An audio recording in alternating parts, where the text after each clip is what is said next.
అటజని కాంచ భూమి సురుడంబర చుంబి శిరస్సరఝరీపటల ముహుర్ముహుర్ లుఠ దభంగ తరంగ మృదంగ నిస్వన స్ఫుట నటనానుకూల పరిపుల్ల కలాప కలాపి జాలమున్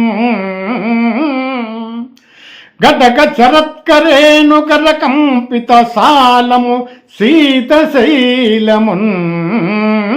అంటే ఎత్తైనటువంటి శిఖరాగ్రము అంబరాన్ని అంటుతుందా, అంటుకొని ముద్దాడుతుంది అంటూ వర్ణించి అక్కడ ఆ మంచు గడ్డలు కరిగి ఆ శలయేరుల ఎంబటి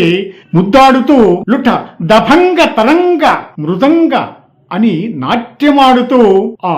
కలాపి జాలము శలయేరులమ్మటి భూమిని చేరుతుంది ఆ జలము అని చెప్పినటువంటి వర్ణన